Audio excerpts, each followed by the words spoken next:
اللہ کی ربوبیت پر غور کرنے کے لیے ہمارے سامنے جو عظیم ترین نعمتیں ان میں سے پانی کی نعمت ہے، ہوا کی نعمت ہے، غذا کی نعمت. یہ پانی پر غور کیجئے کہ فَلْيَنظُرِ الْإِنسَانُ إِلَىٰ طَعَامِهِ أَنَّا صَبَبْنَا الْمَاءَ صَبًّا ثُمَّ شَقَقْنَا الْأَرْضَ شَقًّا فَأَنبَتْنَا فِيهَا حَبًّا وَعِنَبًا وَقَضْبًا وَزَيْتُونًا وَنَخْلًا وَحَدَائِقَ غُلْبًا وَفَاكِهَةً وَأَبًّا مَّتَاعًا لَّكُمْ وَلِأَنْعَامِكُمْ. سورہ عبس کی آیت نمبر 24 سے لے کر 32 تک انسان کو چاہیے کہ غور کرے اپنے کھانے اور غذا کی طرف. یہ کھانا اور غذا کیسے اسے فراہم ہوا، یہ پھل کیسے آئے، یہ میوجات کیسے حاصل ہوئے. اللہ نے فرمایا ہم نے آسمان سے بارش برسائی. ثم شققنا الارض شقا، پھر اللہ نے زمین کو پھاڑ دیا، مردہ زمین کو اللہ نے زندہ کر دیا. فانبتنا فیہا حبا، اللہ نے اس میں غلے نکالے، زیتون اور انگور اور مختلف قسم کے پھلوں کو اللہ نے اگا دیا. کیوں اگایا؟ متاعا لکم، تمہارے لیے بھی غذا ہے، سامان زندگی ہے، وَلِأَنْعَامِكُمْ، تمہارے چوپائے کے لیے بھی ہے.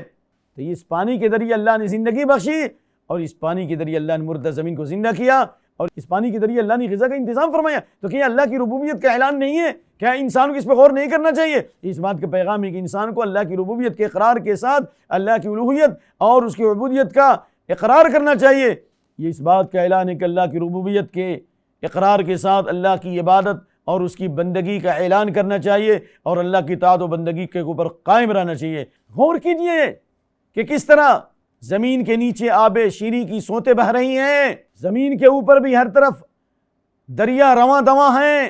پھر فضائے آسمانی کا کارخانہ دیکھیے کہ کس طرح بادلوں سے بارش نازل ہو رہا ہے، وہ سمندر کا شورابہ کھینچ رہے ہیں، اسے صاف اور شیریں بنا کر اسٹور کرتے ہیں اور اللہ جب چاہتا ہے مناسب مقدار میں بارش برساتا ہے. سبحان اللہ، فتبارک اللہ واحسن الخالقین. پانی کے بعد غذا کی ضرورت کہ کس طرح اللہ رب العالمین کا دسترخوان کرم ہر طرف پھیلا ہوا خشکی اور تری میں ساری مخلوق کو اللہ ایک ہی وقت میں روزی دے رہا ہے.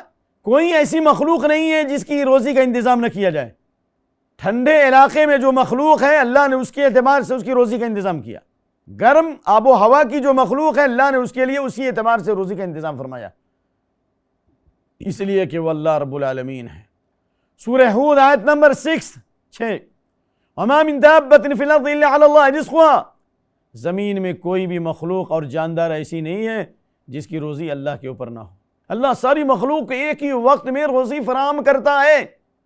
بہت سی مخلوق ہے جو روزی حاصل کرتی ہے، پرندے نکلتے ہیں روزی حاصل کرنے کے لیے، اور اللہ کے نبی نے فرمایا صلی اللہ علیہ وسلم کہ اگر تم اللہ پر توکل اور بھروسہ کرتے ہوئے روزی کے حصول کے لیے صبح میں نکلو گے تو اللہ تعالیٰ تم کو اسی طرح روزی دے گا جس طرح پرندے کو اللہ روزی دیتا ہے.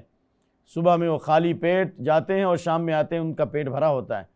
صحیح ابن ماجہ انکم لتتوکلون علی اللہ حق توکلہ لرزقکم کما یرزق الطیر تغدو خماسا وتروح بطانا، کہ اگر اللہ پر بھروسہ کر لو، یعنی اللہ پر توکل بھروسہ کر کے روزی کے لیے نکلو تو اللہ تم کو اس طرح روزی دے گا جس طرح اللہ پرندوں کو روزی دیتا ہے.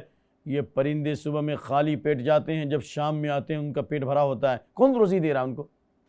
تو اس کا مطلب ہے کہ روزی آپ کو حاصل کرنا چاہیے. فابتغوا عند اللہ الرزق واعبدوہ واشکروہ لہ، روزی اللہ کے پاس حاصل کرو، یعنی روزی تمہاری اللہ کے پاس ہے. سورہ ذاریات وفی السماء رزقکم، تمہاری روزی آسمان میں. وَيُنَزِّلُ لَكُم مِّنَ السَّمَاءِ رِزْقًا، اللہ تمہاری روزی آسمان سے اتار رہا ہے. تو اس لیے اللہ رزاق ہے، وہ رب ہے، اس لیے کہ وہ رزاق ہے، اسے روزی مانگو.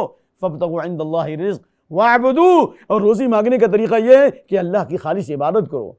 اور روزی مانگنے کا طریقہ ہے جو نعمتیں ملیں ان پر شکریہ ادا کرو، یعنی اللہ کی تعظیم بھی کرو، زبان سے اللہ کی نعمت کا اقرار بھی کرو، اور روزی کو کھا کر اللہ کی توحید کا اعلان کرو.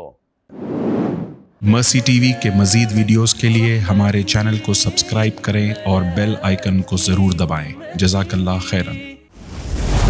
مرسی ٹی وی، پیغام رحمت.